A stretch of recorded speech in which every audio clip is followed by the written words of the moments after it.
La medicina ha avanzado más en los últimos 20 años que en los 20 siglos precedentes. Los límites de la vida en el ser humano están cambiando. Por primera vez en nuestra historia seremos capaces de fabricar, modificar y sustituir órganos, de curar y prevenir enfermedades genéticas. Viviremos más y en mejores condiciones. La revolución médica está ocurriendo ahora mismo y es de tal magnitud que va a cambiar nuestra forma de entender la vida. Soy el doctor Mario Alonso Puig y voy a ser su guía en un viaje fascinante, un viaje a la esperanza.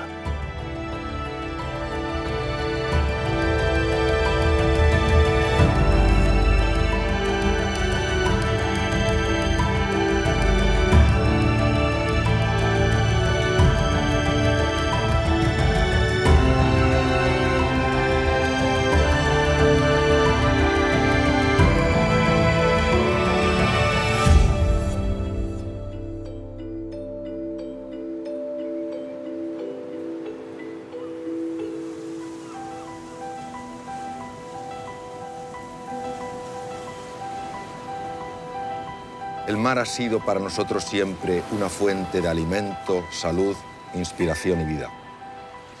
Cada día se descubren 4 nuevas especies marinas con propiedades biológicas y secuencias genéticas complejas que nos ofrecen las claves para desarrollar nuevos tratamientos médicos. Son organismos que no solo nos pueden ayudar a curar las enfermedades y a retrasar la vejez, sino que además pueden mejorar nuestra calidad de vida. El mar ha sido fundamental en nuestra evolución y ahora sus profundidades nos pueden revelar las claves esenciales para garantizar nuestra supervivencia como especie.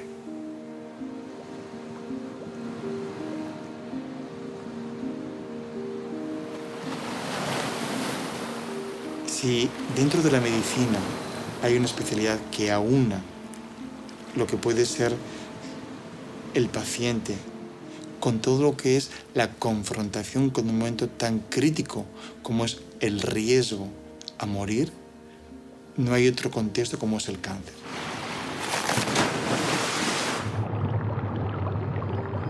Ahora mismo, algunos de los tratamientos más activos en algunos tipos de cáncer, como puede ser en cáncer de ovario o como puede ser en sarcomas, proceden del mar, proceden de productos que han sido extraídos a partir de esponjas marinas.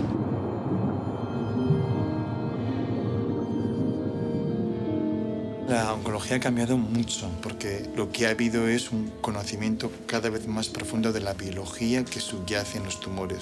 Hemos podido conocer cuáles son los elementos que ponen en marcha la transformación de un tejido normal en un tejido tumoral.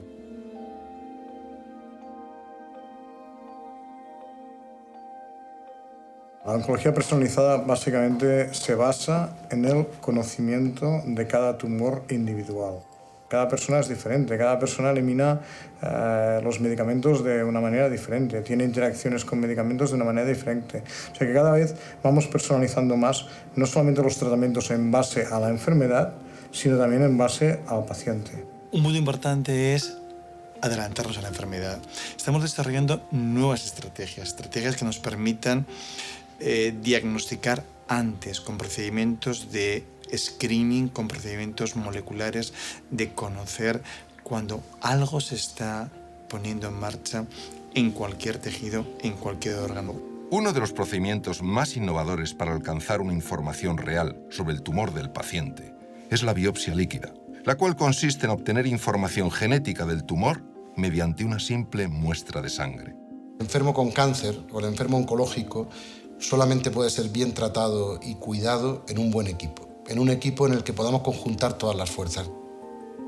Cualquier tumor, por muy agresivo que sea, que detectemos en este momento tan inicial, son tumores curables. Una de las claves de los nuevos fármacos es que van dirigidos a alteraciones moleculares. Así como antiguamente la quimioterapia se dirige a células que se replican rápidamente, que era pues la hipótesis fundamental del cáncer, Hoy en día lo que intentamos es identificar la alteración molecular del tumor de cada paciente. Esto todavía es dentro de un, digamos, protocolo de investigación, pero cada vez va más rápido y dentro de poco muchos de estos fármacos estarán en la clínica. Todo este conocimiento se traduce en conocer mejor la enfermedad y todos los mecanismos que hay, conocer las oportunidades de tratamiento que podemos tener y implementar estos tratamientos lo más rápidamente posible. Claro, aquí va implicada investigación continua. Hoy en día no se puede pensar en una buena oncología si a la vez no tienes un buen programa de investigación. Con esa información que es vital y, como digo, e insisto, necesita contar con laboratorios de investigación que estén al servicio, al lado de la cama del paciente. Con esa información es con la que vamos a hacer posible un tratamiento actual, real y ajustado, personalizado a lo que es ese paciente y ese tumor.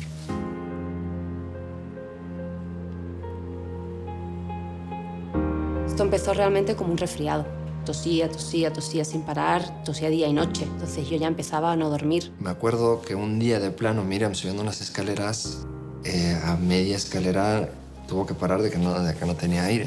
Una chica joven que no he fumado, he hecho deporte, o sea, yo no entraba en la categoría de cáncer. Entonces desde el principio pues se tardó mucho porque no se podían imaginar que era esto. Hasta que ya, bueno, directamente me tuvieron que hacer una biopsia. Una cosa que nos dijeron y que a mí se me quedó grabada es: ahora ustedes van a tener que cambiar su escala del tiempo. Ustedes ya no van a poder pensar a largo plazo. Ustedes de ahora en adelante tendrán que esperar en periodos de tiempo pequeños.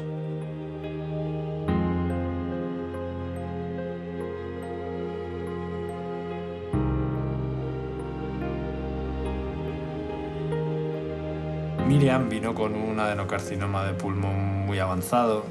Tenía el pulmón izquierdo totalmente blanco, con un derrame pleural masivo que la limitaba incluso para sus actividades básicas de la vida diaria. A mí me etiquetaron de incurable desde el principio.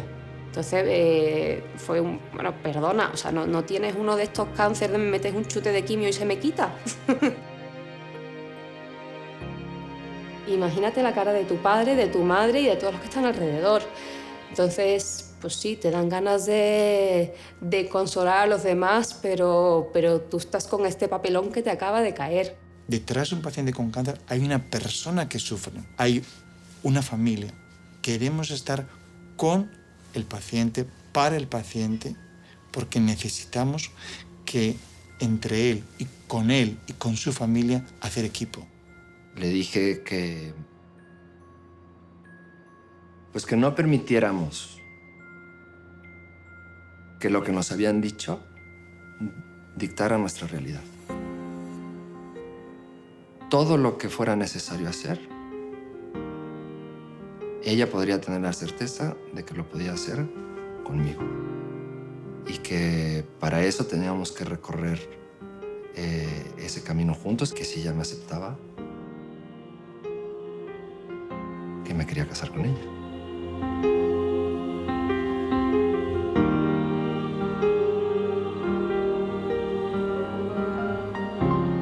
Se le pudo ofrecer un ensayo con una nueva molécula que cuando empezó estaba en investigación, una molécula que ha sido recientemente aprobada, con un fármaco oral, y en el primer escáner la enfermedad había prácticamente desaparecido. Nosotros no podemos hablar de curación, pero desde luego que abre una ventana, ¿no?, a la esperanza. Te vas dando cuenta que tu cuerpo es muy agradecido. Si tú le echas cariño y le echas paciencia, te responde. Y si tengo alguna forma de curarme, va a ser rodeada de amor. No se me ocurre otra manera.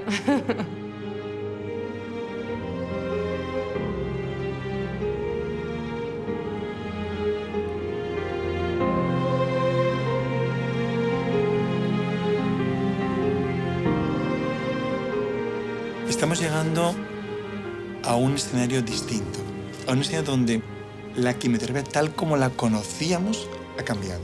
Y es verdad que hacia donde caminamos es hacia un tratamiento que claramente va a ser mucho menos tóxico pero también mucho más eficaz.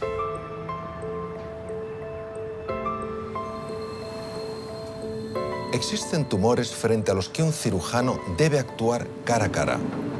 En algunos de estos casos, la mejor opción sigue siendo la cirugía abierta, donde la destreza, experiencia y poder de decisión de un cirujano son fundamentales.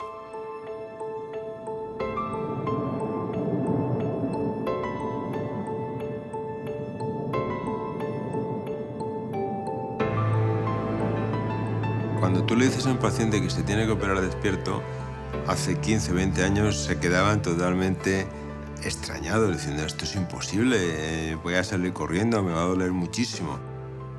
El anestesista le tiene que dormir y cuando uno ha abierto ya el cráneo, o sea, es decir, la piel, el músculo, el hueso y la dura madre, que es la funda que cubre el cerebro, entonces es cuando se le despierta, para poder estimular directamente sobre la corteza cerebral.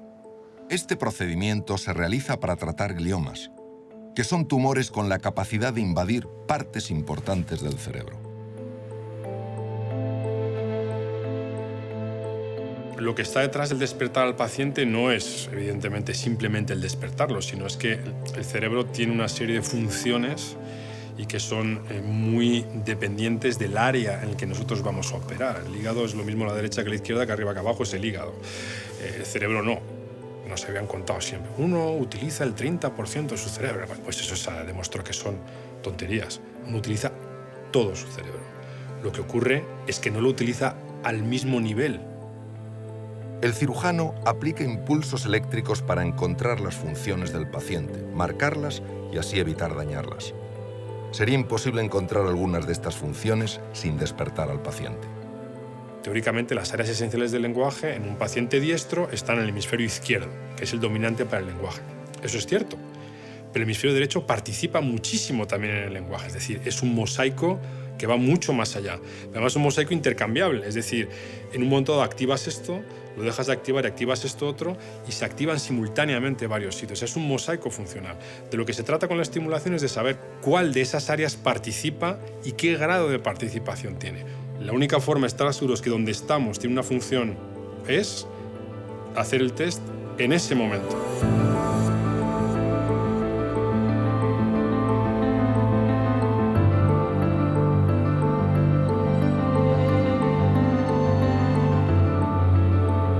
Durante la operación me mostraron unas 100 objetos diferentes y yo tenía que dar la palabra relacionada con cada una de ellas. En el momento que tú ves una imagen y quieres decir una palabra, eléctricamente se mueve por el cerebro y era lo que estaban identificando cada una de esas partes para tener cuidado o la intención de por lo menos esa parte dejarla. Cuanto más tumor quites, más cerebro quitas. Antes de que se inventaran estas técnicas, había cirujanos que paraban. Decían, yo no quito más porque si quito más tumor, el paciente se me va a quedar hemipléjico, se me va a quedar sin poder mover una pierna o se va a quedar sin poder hablar. Luego, por tanto, vamos a parar. En este momento, como tú tienes bastante seguridad de que eso no va a pasar, tú puedes quitar más tumor. Al quitar más tumor, los resultados a largo plazo van a ser mejores. Cuando salí de la operación, me desperté, vi a todo el mundo, reconocía perfectamente con la cara a toda la gente de mi familia y amigos que habían venido, pero me costó muchísimo dar con los nombres. Cuando yo vi a mi mujer, sabía perfectamente que era ella, pero otra cosa que no podía hacer era pensar en su cara sin verla. No podía leer porque no reconocía las letras. Sí que las veía y me sonaban a algo, pero era incapaz de leer con ellas. Lo que he tenido que ir haciendo desde el principio es una especie de estudio, de ejercicios. La media de supervivencia para pacientes a los que se les opera de un glioma se está incrementando constantemente. Hasta hace unos pocos años estos pacientes no eran candidatos a cirugía y su pronóstico de supervivencia era muy corto. Se ha multiplicado por lo menos por 4 la supervivencia y lo más importante es que no es solo supervivencia, que son pacientes en buen estado neurológico y con funciones neurológicas conservadas. Lo que debes hacer es pensar siempre en un espacio corto de tiempo, quédate con lo que vas a hacer mañana o lo que vas a hacer esta semana, vas a llegar a ello más fácilmente.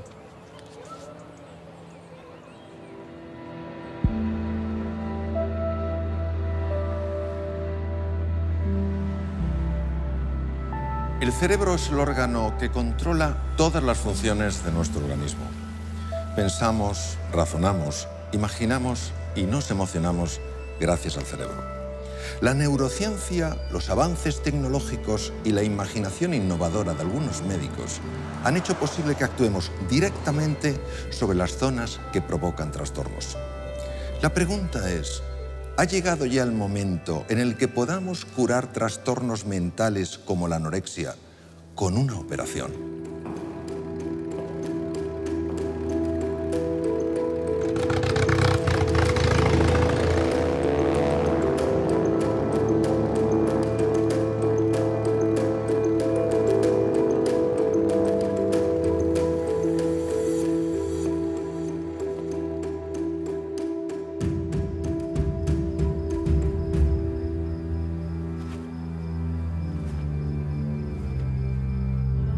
Yo buscaba como brillar o triunfar de alguna manera, visto que eso no me había salido como yo quería, y a partir de ahí empecé a reducir la cantidad de comida, reducir, y hasta que empiezas a reducir a un punto que pues es exagerado.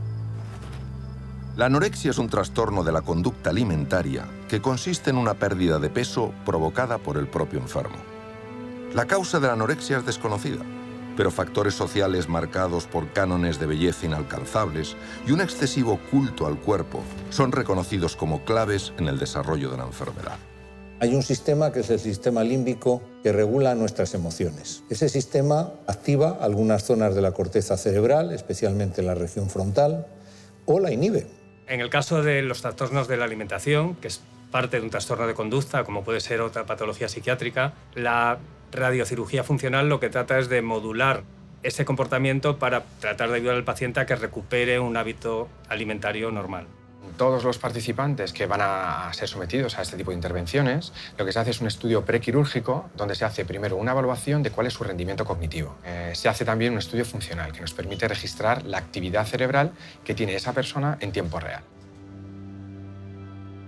Te da miedo comer, no comer te lleva a estar triste y el estar triste te lleva a no querer comer.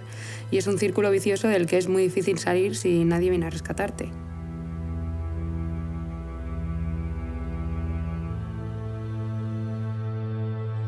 El Gamma Knife es una máquina que está diseñada para tratar de una manera muy efectiva múltiples lesiones cerebrales. Consta de fuentes de cobalto fijas que emiten radiación por múltiples haces de forma que el paciente en la cabeza apenas recibe radiación hasta el sitio donde todos esos haces confluyen, que es la zona que nosotros queremos tratar.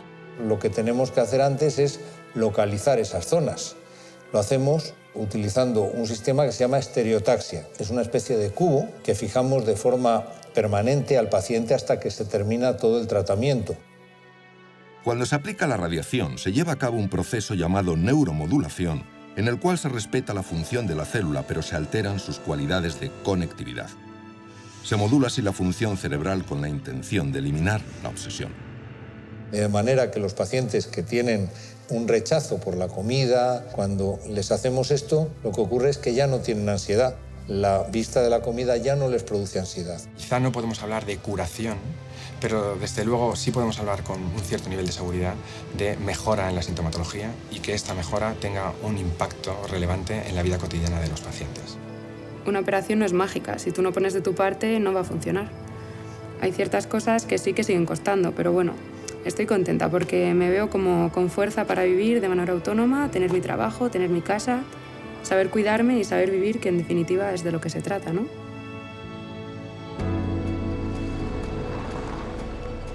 Vivimos en una sociedad donde estamos convencidos de que somos capaces de todo, donde nos exigimos más que nunca a nosotros mismos, y eso inevitablemente provoca estrés. Un estrés que nos hace vulnerables, ansiosos, irritables y descentrados, generando hábitos de vida que a largo plazo acaban por pasar factura. La diabetes, por definición, es muy simple. Es la elevación anormal de niveles de glucosa, de niveles de azúcar en sangre. Lo que producen, simplificándolo mucho, es un daño a todos los vasos, a todas las arterias del organismo. Daña todos los órganos. Si dañamos la arteria de un ojo, produce ceguera. Si dañamos una arteria cerebral, produce un infarto cerebral. Produce problemas de corazón, produce problemas de riñón, o sea, de nervios, todo. Está la incidencia de diabetes y obesidad en los países desarrollados, que se le considera la epidemia del siglo XXI, ¿de acuerdo? Lo que ocurre es que en la historia de la medicina es la primera epidemia que tiene tratamiento quirúrgico. La cirugía de la diabetes es una cirugía nueva y no todos los pacientes diabéticos son candidatos a ser operados. Es de extrema importancia respetar los protocolos de operación para salvaguardar el bienestar del paciente y evitar su recaída. El protocolo rígido dice apto personas mayores de 18 años hasta los 65. Segundo, se tiene que comprobar y establecer que la diabetes sea de tipo 2. Y tercero, tienen que tener lo que se llama una obesidad moderada, un índice de masa corporal de 30 o superior. La técnica consiste en medir el intestino y así poder determinar cuál es el punto en el que actúan las hormonas que favorecen la transformación de una parte de los alimentos en azúcar. Una vez determinado el punto ideal, el cirujano realiza el procedimiento que consiste en un bypass gástrico. A eso se le llama cirugía metabólica, es decir, que manipulando la anatomía del aparato digestivo estamos cambiando la secreción hormonal y estamos cambiando el metabolismo de manera drástica, y que eso nos ayuda mucho en el control de una persona con diabetes tipo 2 y un exceso importante de peso. La diabetes es un poquito la enfermedad del desconocimiento. Puede cursar durante años y años y años y el paciente no sabe que es diabético. Empecé a estar muy cansado, a beber mucha agua y a encontrarme mal. Me hicieron una analítica y me detectaron que era diabético, del tipo 2. Era tan grande la diabetes que tenía que en el momento que fuimos le recetaron insulina para pincharse. Yo no me iba a poner nunca malo, no iba a tener diabetes, no iba a tener nada. Como es como al que le da un infarto, pues le da a otro, a ti no te da. Por la mañana le costaba levantarse, no le apetecía salir a pasear, no le apetecía que hiciéramos ninguna actividad. Y ahí ya es cuando él empezó a darse cuenta de la enfermedad que tenía. Notas que tu vida en pareja, con tu mujer, no es la misma, con tus hijos, con tu trabajo, y que no puedes hacer lo que tú antes hacías, te cansas. El paciente es el que lo sufre, pero la familia que lo vemos y sabemos cómo él era, pues nos afectó mucho. Estábamos ahí dispuestos a hacer lo que hubiera que hacer.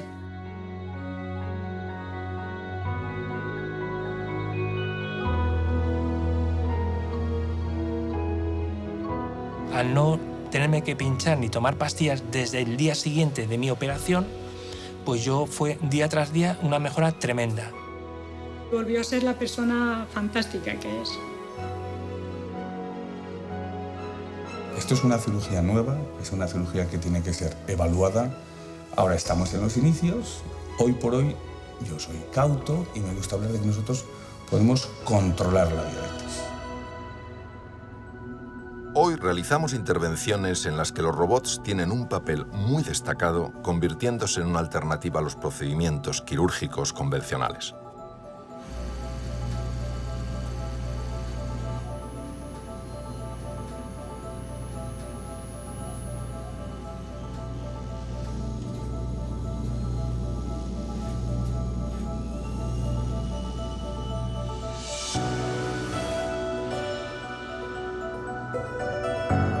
Antes todas las intervenciones las hacíamos con una gran incisión, abríamos el paciente de una forma que lo veíamos perfectamente todo, pero eso no es lo que mejor le va a un paciente.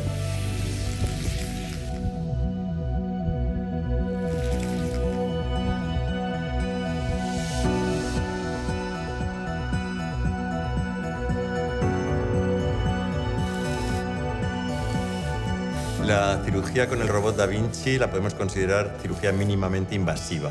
¿Qué quiere decir esto? No abrimos al paciente y solamente le hacemos unos pequeños orificios por donde van a entrar lo que llamamos brazos del robot. Fundamentalmente se compone de dos partes. Una, que es la consola, que está a distancia del paciente, y otra es todos los brazos, y esos brazos se mueven con una precisión absoluta de lo que nosotros hacemos en la consola. Podemos entrar en el tórax en 3 dimensiones. Podemos visualizar absolutamente todas las partes anatómicas del tórax como si estuviéramos dentro. Intervenimos sin temblor y con una precisión que no podemos tener ni con videotoracoscopia y menos con cirugía abierta. En el futuro podríamos no estar en quirófano, sino en cualquier otro sitio y transmitir esas señales incluso por internet a esos brazos para que se muevan tal y como nosotros les mandamos desde la consola.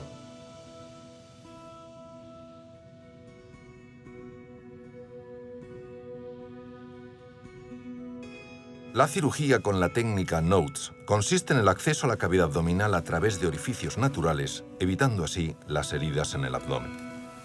Es una técnica mínimamente invasiva que beneficia la evolución posoperatoria del paciente. El no tener cicatrices es menos dolor, el no tener dolor es una movilización precoz del paciente, se mueve antes lo que sería el movimiento normal intestinal, lo que nosotros llamamos peristaltismo, el índice de infecciones es menor porque no hay infecciones a nivel de la herida. Entonces, este hecho hace que nosotros podamos ser mucho menos agresivos con el paciente, y algo que yo creo que es fundamental, que es la delicadeza que tú tienes que tener quirúrgicamente con alguien. Si yo hago un golpe así con mi dedo en mi mano no pasa nada, pero si este mismo golpe me lo doy en el labio o en un ojo, puedo tener rápidamente un edema. Los intestinos es lo mismo, nosotros hemos de ser especialmente cuidadosos.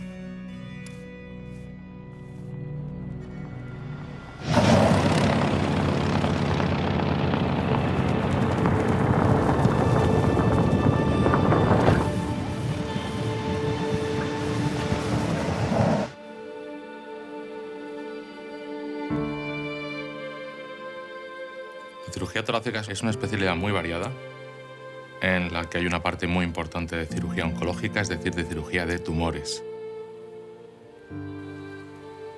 Todo empieza con un dolor a la altura del hombro y el pectoral derecho. No sabía muy bien lo que se podía deber, entonces decidí ir al médico.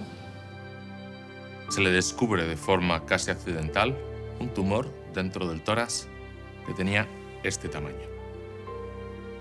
como un balón de balonmano aproximadamente. Dices, bueno, una persona que crees que es una persona sana, deportista, que llevas unos hábitos de vida muy buenos, y dices, ¿por qué me pasa esto? ¿Por qué? La pregunta es ¿por qué?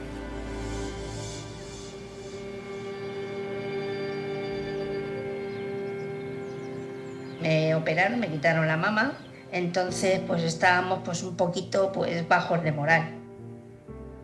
Él nos la ocultó 1 o 2 semanas, no sé exactamente ahora mismo, porque salíamos del proceso de su madre y no quería decirlo pues porque era muy reciente. Pero es que esas cosas no se pueden ocultar. Que te pase a ti, vale, pero que le pase a un hijo tuyo, no terminas de asimilarlo. Desde ese momento todo el equipo multidisciplinar, que son oncólogos médicos, oncólogos radioterapeutas, cirujanos, desde luego, radiólogos, nos planteamos qué posibilidades de tratamiento radical había para este tumor.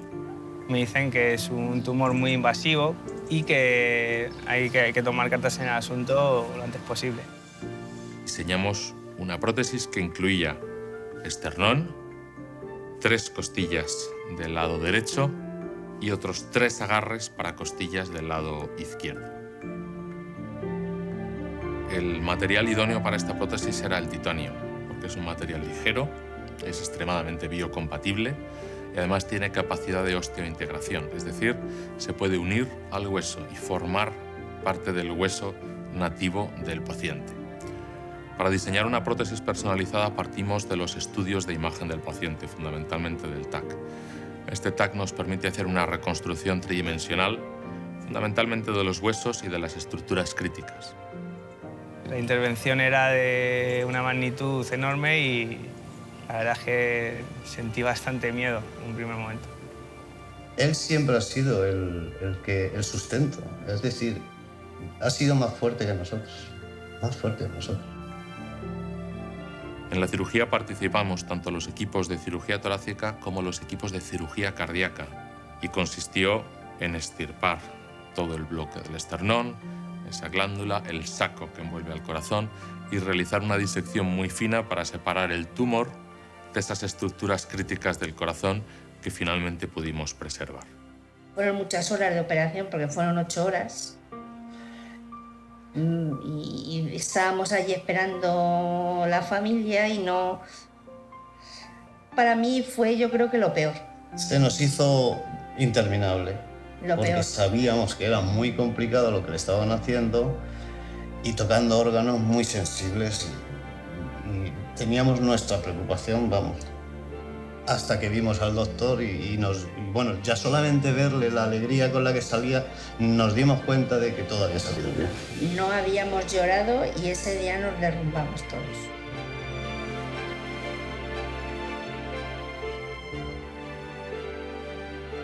Esta es la primera vez en el mundo que se desarrolla una prótesis torácica mediante impresión 3D, completamente personalizada y bajo un diseño biomecánico, es decir, con el objetivo de respetar la función del tórax del paciente. La parte del esternón es fija, pero la parte de la costilla lleva como una especie de muelles, tirabuzones, que no llegan a ser un muelle, pero hace el efecto de expansión.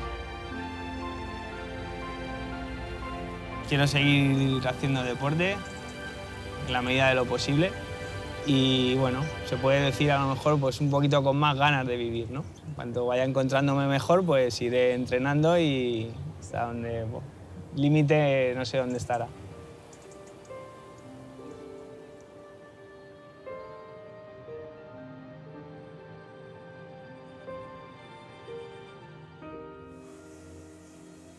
Tras una cirugía, nuestro cuerpo requiere de una gran cantidad de energía para volver a su estado normal.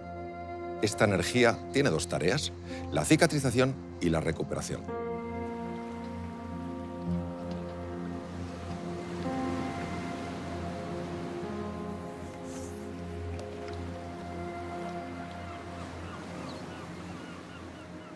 La cirugía del siglo XXI es la consecuencia de tres grandes revoluciones que hubo en el siglo XIX y en el siglo XX. Y en 1846 se introdujo la anestesia, eso permitió operar sin dolor. Luego a los enfermos les iba muy mal porque se infectaban. Entonces hubo una segunda revolución a finales del XIX, principios del XX, que fue la revolución de la antisepsia. Eso de lavarnos las manos, de limpiarnos, de dejar todo el campo limpio, poner paños, pero todavía los enfermos morían mucho porque se desangraban, porque no teníamos control de la transfusión sanguínea y hubo una tercera revolución que se llama la revolución de la hemostasia. Gracias a esas tres revoluciones llegamos a la cirugía del siglo XX, que fue una cosa muy importante, todo el trasplante de órganos, la era del recambio de órganos, y con eso llegamos al siglo XXI y dice, pues ya lo tenemos todo arreglado. Pues no. En el siglo XXI sigue habiendo muchos fracasos de la cirugía. Nosotros operamos a un paciente, cortamos, pegamos, damos puntos y tenemos que esperar el posoperatorio a ver si pega. Habitualmente pega, pero otras veces no pega. Es decir, ¿por qué no pega? Pues no lo sé. Es decir, porque no hay un control del programa de cicatrización. No nos equivocamos si decimos que la gran mayoría de los fracasos de la cirugía hoy en día, en el siglo XXI, en todo el mundo, en los grandes hospitales, en todos sitios, se debe a un fracaso de la cicatrización. Cuando una herida se abre, podemos darle unos puntos, pero realmente nunca sabemos qué está pasando en la herida. Se pensó en los años 80 y 90 que habría una célula que era la célula primigenia a partir de las cuales salían todas las demás. Y esto tenía mucha razón, porque cuando el ser humano nace, primero son 2 células, después 4 o 8, y de esas células saldrá todo el organismo. Ahí está escrito el libro de la vida, ¿no? Está escrito cómo se hace un pulmón, cómo se hace un cerebro, cómo se hace un ojo, un hígado. Entonces esa célula se le llamó células madre. Cuando se empezó a ver las virtudes de estas células, de las células madre, todo el mundo decidió usarlas para un tipo de patología. Por ejemplo, hubo grupos de investigación internacionales que decidieron estudiar cómo actuaban sobre el infarto de miocardio, otros que decidieron ver cómo iban en el Alzheimer, otros en el Parkinson, es decir, eligieron una serie de patologías. Pero nosotros éramos cirujanos y estábamos preocupados por la cicatrización. Entonces, en el año 2002 comenzó una auténtica carrera a ver quién era el primero que llevaba de verdad las células madre del laboratorio a la cama del enfermo. En el quirófano le quitamos un poquito de grasa a los pacientes. A partir de ahí, ese tejido lo llevamos a nuestra máquina en unas condiciones estériles con una enzima, que es una proteína que rompe toda la unión que hay entre las células. Lo que hacemos es obtener una leche donde van diferentes tipos de células, entre las que están las que nos interesan, las células STEM, las células madre, troncales, mesenquimales. Estas células posteriormente las ponemos en una jeringa, las recogemos y las bajamos al quirófano para el implante del paciente. Desde la cama del enfermo se va al laboratorio y luego del laboratorio se vuelve a la cama del enfermo. Es una buena relación entre la ciencia básica y la clínica real.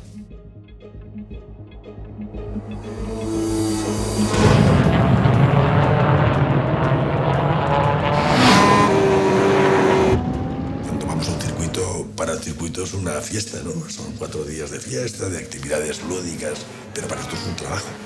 Nos centramos en el paddock, en los 80 y tantos pilotos que tenemos.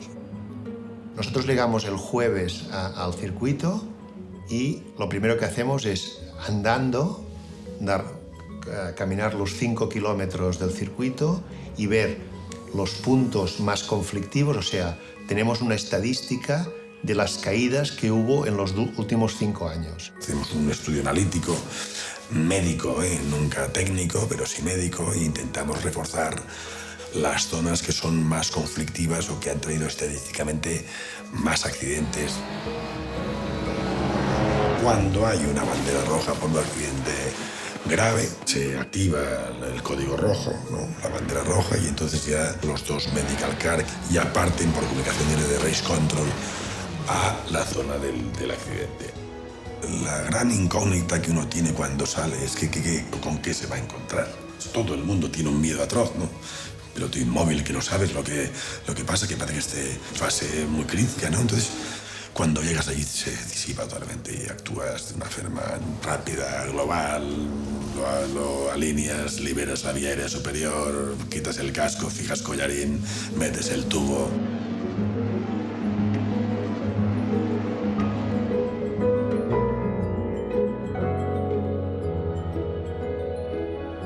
El músculo hace un esfuerzo tan importante que necesita expandirse. Por ejemplo, a los pilotos lo que les pasa es que el brazo se les empieza a poner duro y van a 300 kilómetros por hora y tienes una curva a 100 metros, que es una curva muy cerrada, y tienes que frenar de pasar de 300 kilómetros por hora a 70. Pero ves que tu mano no tiene fuerza para apretar el freno. Y ves que se va acercando la curva y tu mano no te responde.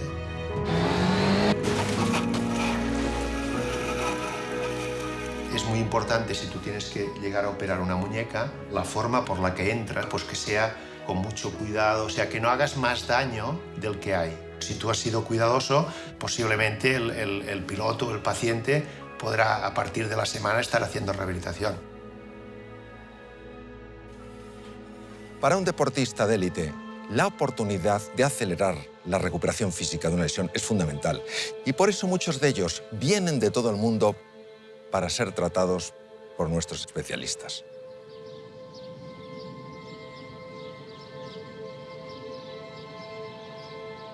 El fútbol ha cambiado mucho.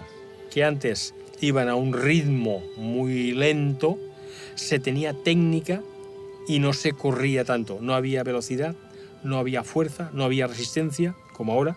¿Por qué se lesionan? Porque los giros, los saltos, las frenadas, los dribblings son de una velocidad muy superior a la que hacían pues 40 años atrás. Dr. Ramon Cugat came to Boston to learn arthroscopy, which was revolutionizing surgery, and everybody wanted to learn how to do it. A few years after he learned arthroscopy, he was advancing very, very quickly and advancing the field of arthroscopy. And 10 years later, I was coming to Barcelona to learn from him. He is the expert in athletic knee injuries from football. La artroscopia es un procedimiento quirúrgico poco invasivo en el cual se introduce una cámara pequeña a través de incisiones mínimas en la articulación de la rodilla. La cámara envía la imagen a un monitor desde el que el cirujano puede ver las estructuras de la rodilla con gran detalle para reparar o quitar tejido lesionado. Nos dimos cuenta que cuando se rompía un ligamento cruzado de la rodilla, lo operabas y lo podías operar muy bien y quedaba muy bien. Pero el traumatismo de esta rotura siempre ves que acarrea un edema en el hueso. ¿Y qué ha pasado? Que en estos años yo he visto jugadores de fútbol profesional que han estado operados muy bien o que han tenido sacar una parte de un menisco, del otro o el cruzado, y ellos juegan, se encuentran bien, pero no del todo. Y cuando juegan partidos muy juntos, y domingo, bien, pero cuando ponen uno de Champions en medio, la rodilla sufre. No solo el cruzado que se rompe, sino el hueso subcondral, el cartílago. Y dices, bueno, nosotros los traumatólogos nos preocupamos de la anatomía, nos preocupamos de la funcionalidad y de la biología. Los factores de crecimiento son proteínas que se encuentran en el interior de las plaquetas y que estimulan otras células a realizar procesos esenciales en la reparación de tejidos y la curación de huesos y ligamentos. Se les trae sangre al paciente para ser procesada y centrifugada tomando en cuenta el tipo de lesión a tratar. Una vez terminado el proceso en el laboratorio, se extrae el plasma el cual se le inyecta al paciente en la zona dañada. La primera aplicación se realiza justo al terminar la operación.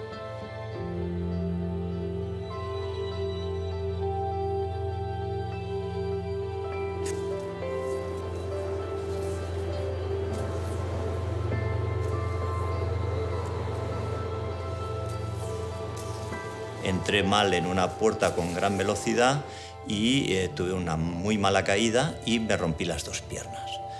Fractura de tibia y peroné en una pierna y meseta tibial en la otra. Cuando el doctor Cugat ve mi radiografía de esa tibia que no soldaba, me dice, Xavi, es que aquí hay que aplicar otra cosa.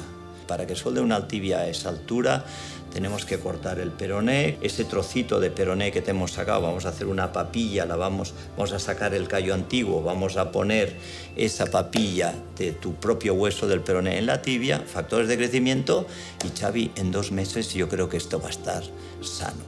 Esa fractura, por las sensaciones y lo que dicen las radiografías, está casi soldada y realmente funcionó. Lo que hacen es ser un elemento antiinflamatorio, antiálgico y regenerador. Es un arma que tenemos los médicos, los traumatólogos, médicos deportivos, que podemos utilizar en favor de estos deportistas. En mi familia el deporte es uno de los ejes, es una forma de vida para todos y es deporte de acción. Eso implica que las lesiones y los yesos y las operaciones han sido y son un habitual, desgraciadamente, en nuestra casa. Uno de los pacientes más especiales era mi hermano Álvaro. Mi hermano tenía la rodilla también bastante estropeada, se había hecho más daño que yo, el doctor le había operado varias veces. Y yo recuerdo algún invierno que esquiábamos juntos y que prácticamente Álvaro esquiaba la pata coja, porque su rodilla mala le dolía mucho, no le funcionaba. Y recuerdo que posteriormente empezó a hacerse factores de crecimiento y yo le vi un cambio. De un invierno para el otro, empezó a esquiar con normalidad, su rodilla empezó a funcionar otra vez y yo, que mi rodilla también estaba delicada y un poco estropeada, pues yo lo hablaba mucho con él. A partir de ahí, de forma sistemática, cada primavera yo me hago el tratamiento de factores y empiezo el invierno siguiente en plena forma.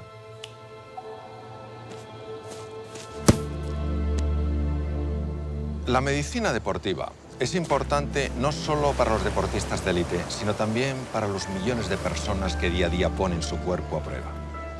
Practicar deporte nos puede ayudar a ganar fortaleza física y mental, a mantenernos sanos y afrontar los distintos retos que tenemos en nuestras vidas.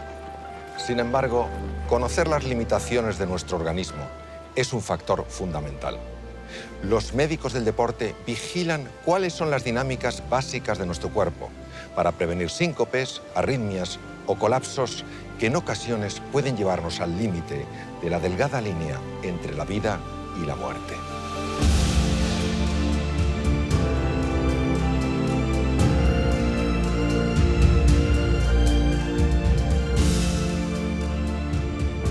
Cuando ya pierdo la conciencia, me caigo, eso está claro que no recuerdo nada. Pero luego ya el doctor me da tortas en la cara, va a intentar despertarme y me despierto allí y digo, pero esto qué está pasando aquí, ¿no? ¿Qué hago yo aquí en el suelo si yo no estaba en el suelo? Me quería levantar, digo ya estoy bien, me quiero levantar, ¿no? Para seguir. Y claro, yo no era consciente de la situación que se había producido.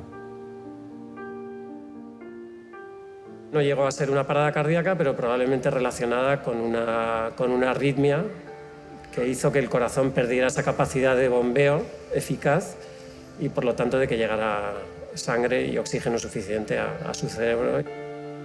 Se le realizaron todo tipo de pruebas. Finalmente pues, se determinó que en relación con ese síncope y con los hallazgos de las pruebas que se habían realizado, la mejor decisión es que abandonara la práctica del fútbol.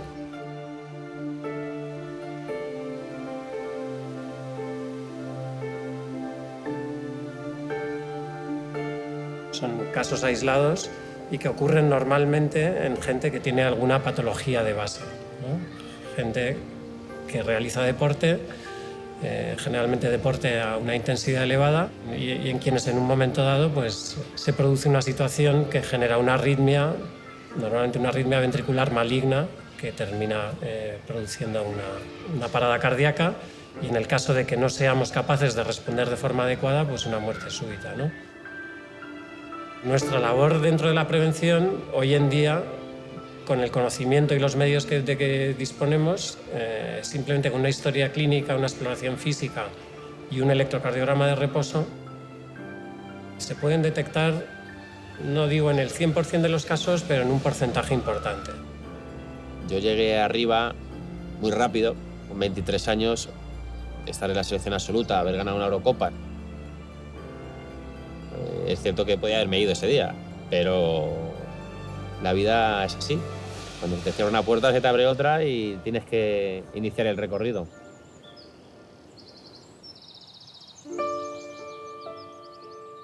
Si ahora pensáramos cuál va a ser el futuro del ser humano, lo hemos visto en el último siglo. Cada vez vive más y viviremos más. Estamos en los albores de una época biológica distinta, donde podremos ser capaces de corregir los errores propios inherentes al propio envejecimiento. Digamos que desde el punto de vista biológico el ser humano podría vivir 150 años sin demasiados problemas, pero ahora mismo lo que está limitando, igual que en el siglo XIX fue la tuberculosis, en el siglo XXI lo que está limitando la sobrevida es el cáncer. Los primeros años de un médico son años duros, años de poco dormir, de mucho trabajar, de mucho estudiar. El que se hace médico y siente vocación de médico siente un gran placer por curar. Vamos a trabajar y a destinar las 24 horas a la medicina. Cuando tú tienes un día malo es porque a un paciente le ha pasado algo. O se ha complicado o has tenido un error, no son infalibles. Entonces los errores están tienen dos labores fundamentales. Una, tienes que subsanarlos y dos, que es la más importante, tienes que aprender de ellos. El que sea médico de verdad y diga que no lleva mal el desgracia fatal de un enfermo, poca confianza me da, lo llevamos mal. Cuando confronta en el día a día la muerte, se da cuenta la suerte que es cada día. Y se da cuenta que no hay ningún día mejor que hoy. Esa sensación de decir, lo que he indicado, lo que he hecho, realmente le va a valer al paciente y por lo tanto es una gran satisfacción. Los pacientes entran al quirófano con un tumor y si hacemos bien nuestro trabajo salen de quirófano sin cáncer. Nosotros tratamos personas, no tratamos enfermedades. Yo trato a los pacientes como me gustaría que me tratasen a mí. Punto. Cuando operé al primer paciente obsesivo y al cabo de unas semanas me vino diciendo que ya podía vivir solo y que se había reconciliado con su familia. Es decir, eso siempre te acuerdas de ello. Cuando el anestesista despierta al paciente y lo ves bien y sales y vas a decirle que todo está bien a la familia, que todo ha ido bien. Y yo creo que son muchos momentos felices que acumulamos, realmente. Yo no había operado un aneurisma nunca, pero yo sabía que esto era difícil, había visto a mis maestros operar, había visto aneurismas que habían sangrado, en fin, yo lo consideraba una cirugía de riesgo. Y cuando yo puse aquel clic y dejé el aneurisma cerrado, me sentí el hombre más feliz del mundo.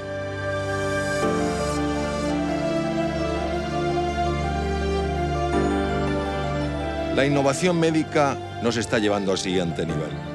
Pero ningún avance es más importante que la vida de una persona. Sus sueños, sus emociones, sus deseos, todo lo que nos hace ser humanos. Trabajamos para mejorar la salud de las personas, de cada una de ellas.